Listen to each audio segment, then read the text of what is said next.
A mim não me interessa se os gatos são pretos ou pardos. Mexi na lâmpada. Tá bom assim? Me interessa que caçem ratos. E aí, isto que nós estamos fazendo hoje, caça ratos. Posso dar início aos trabalhos? Olá, eu sou Gonzalo Vecina Neto, professor da Faculdade de Saúde Pública. E eu queria agradecer quem assistiu o primeiro vídeo e gostaram do primeiro vídeo. Eu fiquei muito satisfeito com os inputs positivos que recebi sobre o primeiro vídeo. Espero continuar tendo a oportunidade dessa construção coletiva, né? E hoje nós vamos falar de pesquisa, desenvolvimento e inovação na área da saúde. Uma coisa que aconteceu recentemente, que foi no meio dessa epidemia danada, quer dizer, uma crise sanitária, uma crise política, com os nossos políticos se mal comportando, né? E uma crise econômica muito grave, tudo isso em cima de uma situação de muita desigualdade social, que é uma marca deste país, e esta é uma das coisas que nós temos que conseguir mudar. E aí aconteceu um problema importante, que foi o problema da falta de um monte de coisas. Faltaram respiradores, faltaram equipamentos de proteção individual, máscaras de filtragem de vírus, as máscaras N95. Estamos agora próximos de ter falta de medicamentos que são utilizados para o processo de intubação. Para pôr o tubo em pessoas que estão com insuficiência respiratória grave, é necessário anestesiá-las. Para você ter uma ideia, em tempos normais, em uma UTI, se intuba cerca de 15% dos pacientes. Neste momento, nós estamos intubando cerca de 85% dos pacientes que vão para a UTI. Então, houve um sobreconsumo muito grande de sedativos e relaxantes musculares. E estamos próximos a uma falta desses produtos. Essa questão tão importante que é da presença de materiais, medicamentos, equipamentos no nosso sistema de saúde. E para isso nós temos que voltar a algo que parece um palavrão, que é o complexo médico-industrial da saúde. Eu estou brincando que parece um palavrão porque já foi palavrão. Aí, alguns anos atrás, principalmente no século passado, quando nós falávamos do complexo médico-industrial, nós queríamos falar dos tubarões que ganhavam dinheiro com a saúde. O que não deixa de ser uma parte da verdade. As indústrias ganham dinheiro com a saúde. Mas é assim no sistema capitalista. Esse é um outro negócio que a gente tem que revisitar, né? Essa história de direita e esquerda, que vem lá de 1789, quando os franceses fizeram a Revolução Francesa, e os jacobinos sentavam de um lado, os girondinos do outro lado. E aí era direita e esquerda. E esse negócio continua até hoje. É bobagem esse negócio de direita e esquerda. Os dois queriam o melhor para a França. Aqui nós temos que pensar no complexo industrial da saúde como uma força na sociedade que produz empregos, produz valor e melhora a vida das pessoas neste país. Produz coisas necessárias. Produz respiradores, produz equipamento de proteção individual, produz medicamentos. 2, produz empregos.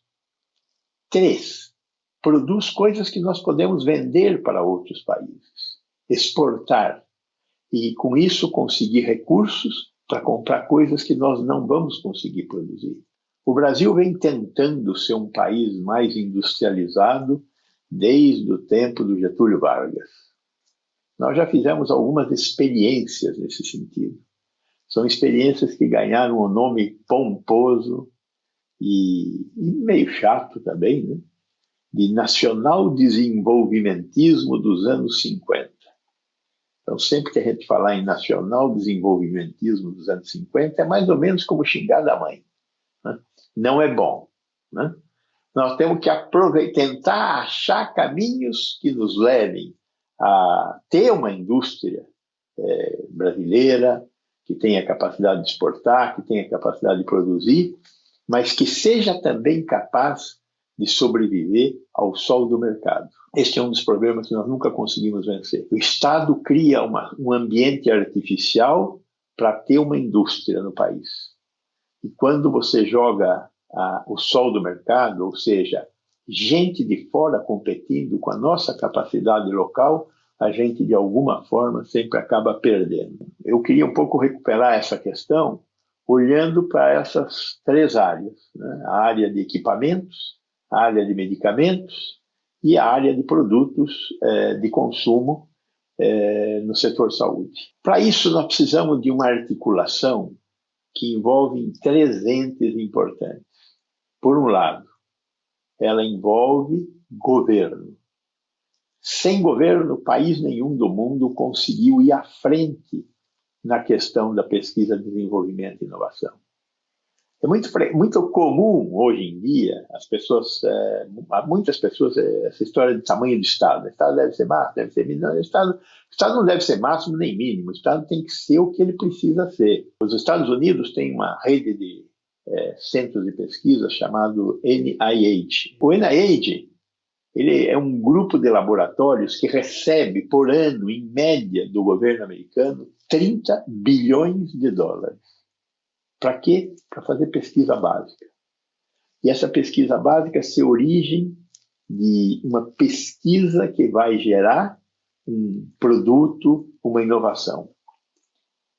Isso não vem das empresas nos Estados Unidos, que é o país mais capitalista do mundo. Isso vem da sociedade através de impostos e é destinado ao National Institute através de orçamento público.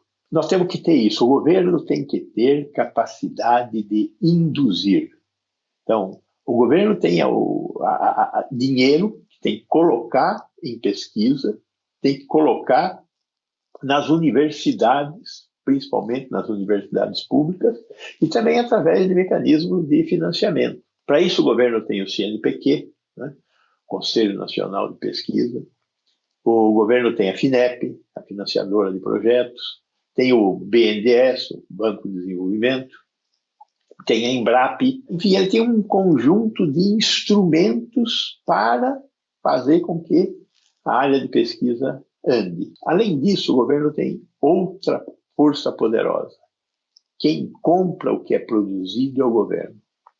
Então, de alguma forma, sem muito protecionismo, nós temos que ter acordos que permitam que o governo compre parte do que for desenvolvido e produzido. Né? Essa é uma coisa muito importante. No Brasil, nós temos hoje uma linha que é chamada de Parcerias de Desenvolvimento Produtivo, que começaram a ser desenvolvidas em 2008. Foi o primeiro grande movimento realizado no Brasil na área da indústria da saúde, foram as parcerias de desenvolvimento produtivo. O governo diz o que quer, as empresas se candidatam a fazer e o governo garante uma parte do financiamento para realizar o produto. Geralmente nós estamos falando aqui de uma cópia, mas para fazer uma cópia precisa aprender a fazer cópia. Então o governo paga para fazer essa cópia e depois ele garante durante um determinado período, 5 ou 10 anos, a compra desse produto terminado. Então, essa é uma coisa muito inteligente que tem dado certo.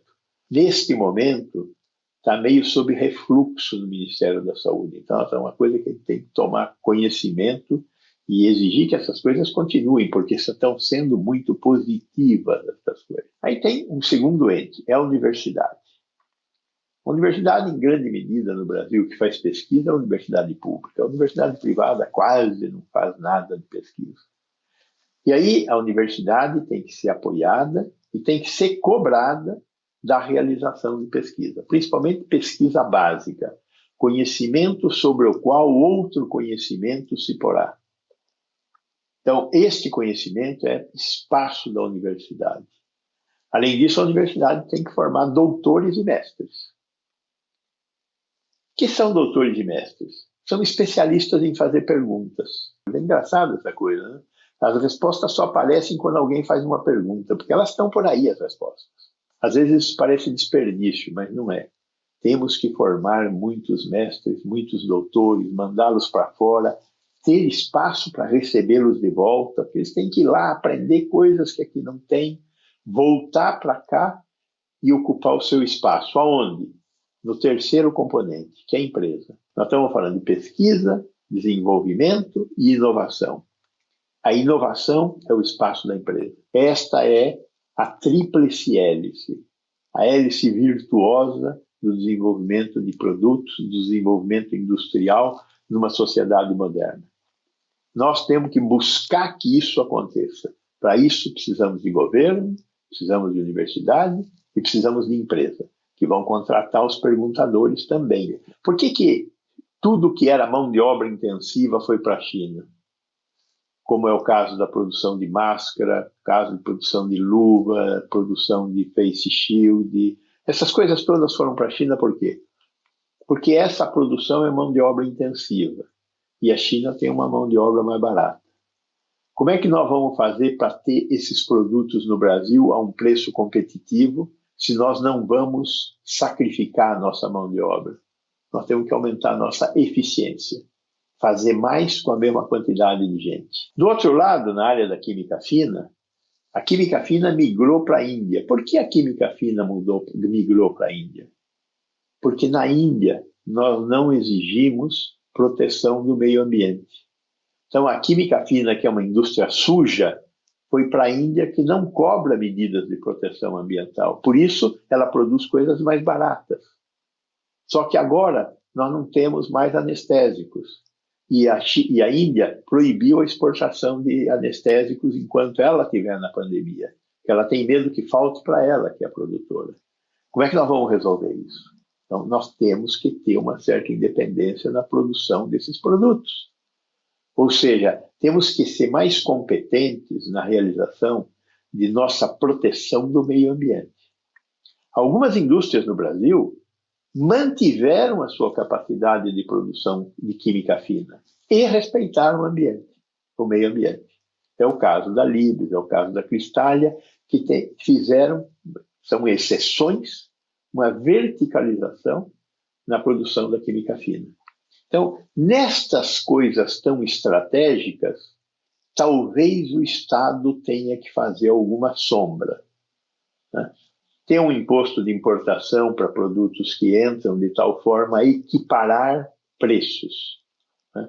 Mas aí são políticas públicas refinadas, complexas, que tem que ter inteligência para propor. A mesma coisa acontece em relação aos equipamentos. A Infarmed, a KTK, a Magnamed e a WEG.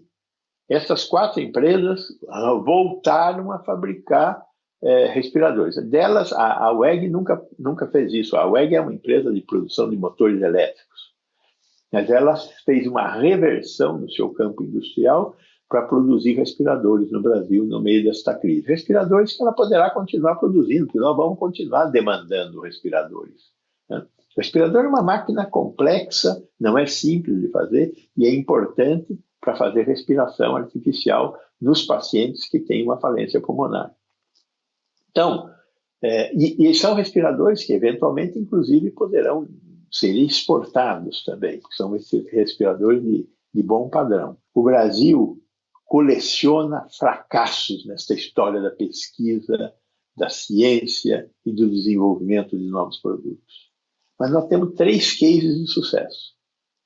A Embraer, a pesquisa de petróleo em águas profundas, e a Embrapa, que é a empresa brasileira de pesquisa agropecuária. São 3 imensos sucessos. Ou seja, nós somos capazes. Nós temos que conseguir fazer isso aqui também na saúde. Temos um bom sistema de saúde, sobre o qual nós vamos falar ainda. Nós temos uma demanda, temos um mercado. Nós somos 200 milhões de brasileiros, temos um mercado. Essa é uma das joias da coroa. Ter mercado, quem consuma, para o excedente ser vendido para fora. E aí transformar isso em valor, né? Então, nós temos condição de fazer isso. O que precisa? Uma coisa que nós nunca conseguimos fazer direito. Política pública. Tem que ter esse componente. Falta esse pedaço da hélice. Só a universidade e as empresas não serão capazes de fazer esse avião decolar. Precisamos da terceira pá da hélice, que é governo com políticas públicas. Este é o caminho que nós temos que construir e trilhar. Bom, veja, o que eu falei é uma coisa que parece óbvia, mas é novidade. Para esta semana fica isso, mas nós vamos voltar a esse assunto. O assunto do desenvolvimento científico e tecnológico da saúde pública brasileira. Até lá!